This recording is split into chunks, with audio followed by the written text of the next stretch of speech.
Amigos, bienvenidos a mi canal literario de cuentos y relatos breves de mi autoría, en el que hoy tengo el gusto de compartirles. Claudia y el coco mágico. Que lo disfruten. Esta mañana, el Greñas y yo, dos almas perdidas en la maraña de la rutina, nos aventuramos a desayunar a Los Portales, un restaurante tan viejo como la historia misma de Culiacán. El lugar, una especie de templo de los placeres gastronómicos y los secretos nunca contados, nos aguardaba con su patio central lleno de mesas que parecían estar allí desde que el mundo se puso a girar. Entre murmullos y pasos apresurados de meseros, nos sentamos en una mesa en el centro. Justo bajo la sombra de una estructura que no sabíamos si era parte del restaurante o si la naturaleza se había tomado la libertad de invadir el lugar como en un sueño olvidado. Claudia, la mesera, apareció. Era un alma inquieta, de esas que te transmiten una extraña sensación de que han visto demasiadas vidas pasar frente a sus ojos. Claudia, pensé mientras la observaba con una mirada que me invitaba a no preguntarme nada, solo a dejarme llevar por la corriente de su presencia.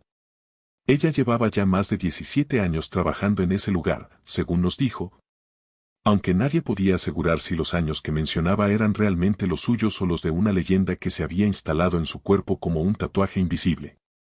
¿Qué van a desayunar hoy?, preguntó con esa voz que parecía tan neutral, tan exenta de los altibajos emocionales que deberían acompañar una conversación humana.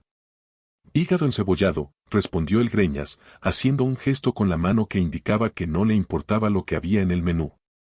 Como si los alimentos en Los Portales fueran parte de un ritual que él ya conocía de memoria. Y yo, dije, una orden de suculentas tostadas. Claudia asentó en su libreta en lo solicitado, y fue entonces cuando el silencio se apoderó de nosotros, un silencio denso, espeso, como el aire antes de una tormenta. Fue en ese instante cuando algo verde cayó del cielo, o eso me pareció, aunque la gravedad, siempre tan despiadada, nos lo presentó con un sonido sordo que reverberó como una campana de muerte en las entrañas del restaurante.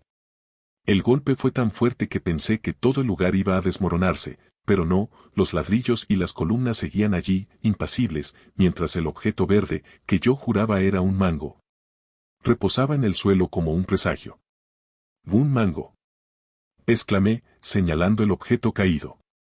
El Greñas me miró como si hubiera dicho una de esas cosas tan estúpidas que no merecen respuesta, pero respondió de todos modos. «Sí», me dijo, con esa seriedad tan característica de él, de seguro lo aventaron de afuera porque aquí no hay árboles de mango. Pero antes de que pudiera seguir con mi teoría absurda, Claudia apareció nuevamente, como si su presencia se hubiera materializado desde la nada, y con una calma que rayaba en lo inhumano, dijo: «No, no es un mango, es un coco. Un coco mágico». Un coco, sí. Eso era lo que ella afirmaba, y a pesar de que mis ojos no podían concebir semejante absurdo, me obligué a mirarlo una vez más. Era cierto, el objeto tenía la forma de un mango regular, pero el color y la textura eran indiscutibles, algo no encajaba, algo estaba mal en la ecuación. No podía creerlo de coco mágico, pero algo en la manera en que Claudia lo decía, con esa serenidad infinita, me hizo dudar. Así que, sin más, decidí que la respuesta debía estar más allá de la razón, algo que solo el mundo podía comprender con sus propias reglas. Me quedé callado y observé, mientras Claudia se alejaba como si acabara de revelar la verdad más grande del universo, y el Greñas seguía tomándose su café, sin alterar su postura de desdén hacia todo lo que no fuera la comida. El coco, esa bola verde, nos miraba como si estuviera observando nuestras almas con una claridad que solo los objetos místicos pueden tener. Había algo aterrador en la forma en que permanecía allí, inmóvil, a pesar de que yo sabía que no podía ser un coco normal. ¿Un coco mágico?, el Greñas preguntó, aunque ya se sabía la respuesta, como siempre.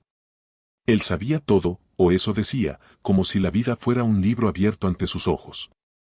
Pero ni él ni yo estábamos preparados para lo que iba a suceder después. El restaurante continuaba su marcha inquebrantable. Meseros que corrían de un lado a otro, clientes que hablaban en voz baja, murmullos de conversaciones inconexas. Pero el coco seguía allí, sin moverse, como si esperara algo. Yo, estúpido como siempre, seguía creyendo que todo se reduciría a una explicación lógica, tal vez alguien lo había tirado desde el balcón de algún apartamento cercano, o alguien había jugado una broma. Sin embargo, esa explicación me pareció cada vez más insuficiente. No creo en eso de los cocos mágicos, dije, con la convicción de quien intenta evadir la verdad.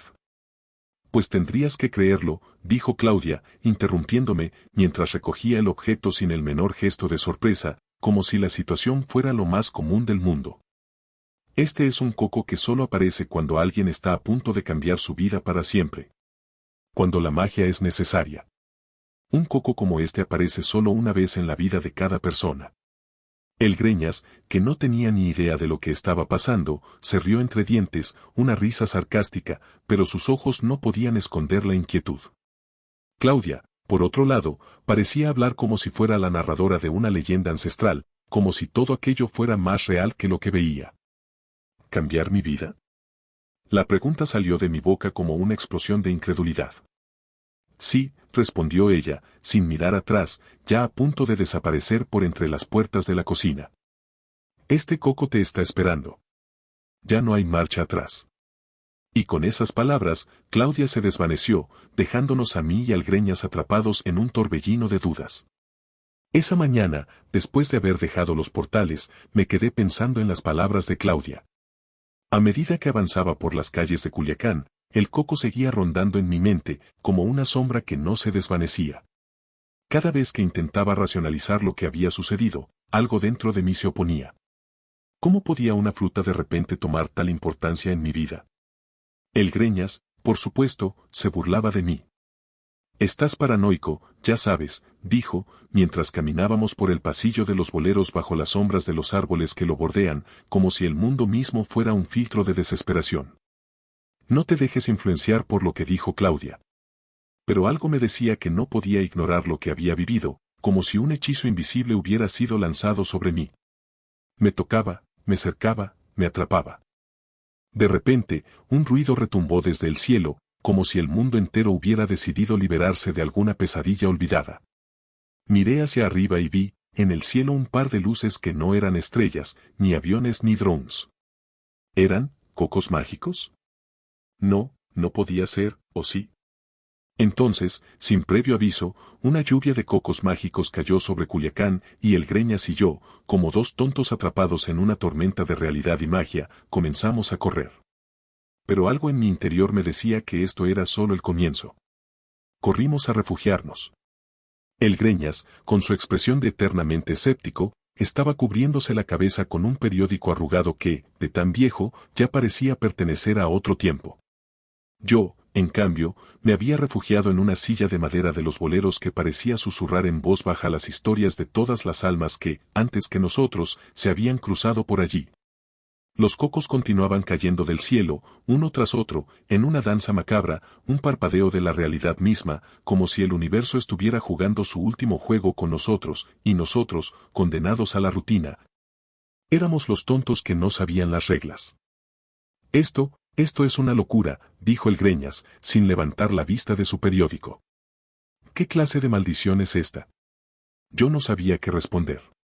¿Qué se le dice a un hombre que vive en un mundo donde los cocos mágicos caen del cielo sin previo aviso? ¿Qué se le dice a un hombre que se niega a ver lo que está justo frente a él? Fue entonces cuando una figura apareció frente a nosotros, sin que el aire se moviera. Una figura alta, envuelta en un traje oscuro, con una máscara de carnaval que parecía una versión distorsionada del rostro de Claudia. No, no era Claudia. No podía ser. Pero algo en su presencia me helaba la sangre. El coco mágico, dijo la figura, y su voz era un eco de todas las voces perdidas que habían estado escuchando los murmullos de la historia. ¿Quién eres? El Greñas saltó de su asiento, con los ojos desorbitados, su periódico ya olvidado en el suelo. ¿Y qué demonios está pasando con estos cocos?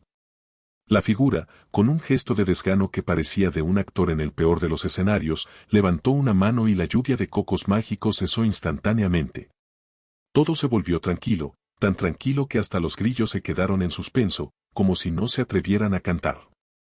La magia, dijo la figura, es una broma del universo. Un destello de caos en el orden de la rutina. Y tú has sido elegido para comprender el mensaje. No es solo el coco lo que debe cambiarte, sino todo lo que has construido alrededor de tu vida aburrida, insulsa, apática. Yo miré al Greñas, que ya no estaba seguro si quería seguir sentado o huir. Sus ojos, normalmente tan seguros de todo, estaban ahora nublados por la duda, por el absurdo de lo que ocurría. No se atrevió a preguntar más. Yo, en cambio, sentía que el Coco, ese maldito Coco, me estaba mirando de una forma que jamás había experimentado.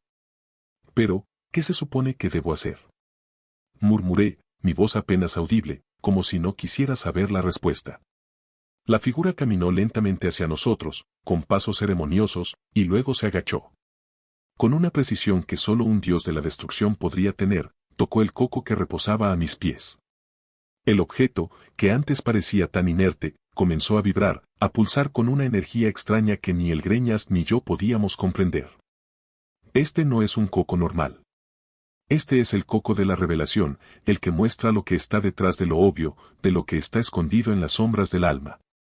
Cuando el coco cae sobre tu vida, significa que ya no hay vuelta atrás.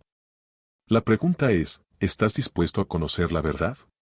Un estremecimiento recorrió mi columna vertebral. Mi mente, ya sobrecargada de absurdos, ya no podía distinguir la realidad de la pesadilla. Estaba viendo, observando, pero también estaba soñando. El Greñas se levantó, avanzó hacia la figura enmascarada y la empujó con una fuerza que nunca supe que tenía. Esto es una locura. ¿Qué diablos está pasando aquí?, gritó. La figura lo miró, pero sus ojos, o lo que parecían ser ojos detrás de la máscara, eran vacíos, como un agujero negro donde todo se pierde. Luego, sin decir palabra alguna, le lanzó un coco directamente a la cabeza del Greñas, quien cayó al suelo, atónito, sin saber si reír o llorar. El coco no hace daño, dijo la figura, volviendo su atención hacia mí. Pero lo que viene después de él, eso sí cambiará tu vida. De repente, el cielo se oscureció. Ya no caían cocos, sino sombras que giraban alrededor de nosotros, transformándose en figuras distorsionadas, seres que parecían no pertenecer a este mundo. Estaba atrapado en un ciclo que no entendía, entre el delirio y la razón, entre lo real y lo imposible. Cada sombra parecía reflejar una parte de mi vida que había olvidado, un amigo que ya no veía, una conversación que nunca tuve, un amor perdido en los pliegues del tiempo. En un parpadeo, el coco dejó de ser solo un objeto, dejó de ser magia y se convirtió en la clave de todo. Un portal, un abismo, un llamado. Ahora, dijo la figura, es el momento de dar el paso. No puedes volver. No puedes escapar. El Greñas, desde el suelo, levantó la cabeza y, con una sonrisa extraña, murmuró. Pues ya fue.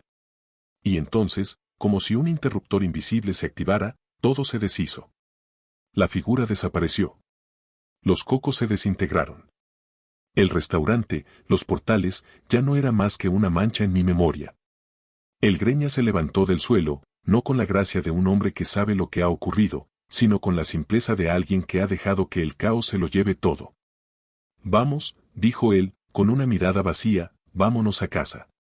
Nos levantamos y caminamos por las calles de Culiacán, donde ya no caían cocos mágicos, donde el aire ya no parecía estar cargado de una tensión ancestral, pero donde, por alguna razón, todo lo que conocíamos había dejado de ser lo mismo. Y el coco, el maldito coco, quedó atrás. Tal vez en algún lugar, alguien lo encontraría y, tal vez, alguien lo miraría con la misma desesperación con la que yo lo había hecho. Pero eso ya no importaba. La magia, como la vida misma, se había ido.